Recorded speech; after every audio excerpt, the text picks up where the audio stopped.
नमस्कार, मी Rajesh Kulkarni. The news प्लसच्या बातमीपत्रात आपणा सर्वांचं स्वागत. सुरुवातीला जाणून घेऊयात हेडलाईन्स.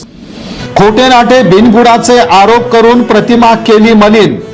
एएसआय बाळासाहेब गायकवाड यांनी राष्ट्रवादीचे प्रवक्ते उमेश पाटील तसंच पदाधिकारी सुहास कदम यांना बजावली नोटीस. 5 कोटींचा आबरू नुकसानीचा दावा करणार दाखल. महसूल मंत्री चंद्रशेखर बावनकुळे यांची मोठी घोषणा.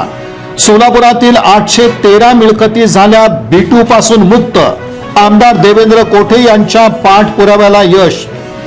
रखडलेल्या महत्वाच्या विकास प्रकल्पांना मुख्यमंत्र्यांनी दिली तत्वता मान्यता. जिल्हाधिकारी कार्तिकेयन म्हणाले, शहराच्या सर्वांगीण प्रगतीमध्ये येणार गतिमानता. खडू धरणाऱ्या गुरुजनांनी मागण्यांसाठी उगारली आंदोलनाची छडी. मोर्चाच्या माध्यमातून वेधलं शासन प्रशासनाचं लक्ष.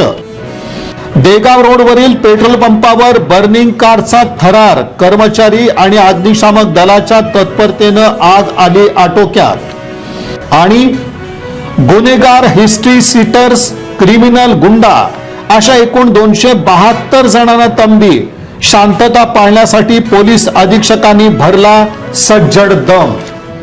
या बातमीपत्राचे प्रमुख प्रायोजक प्लॅटिनम मॉल इंद्रधनु सोलापूर. सोलापुरातील सर्वात प्रतिष्ठित इंद्रधनु सोसायटीचा नवीन भव्य कमर्शियल प्रोजेक्ट आता रेल्वे स्टेशनच्या अगदी शेजारी, शहराच्या मध्यवर्ती ठिकाणी.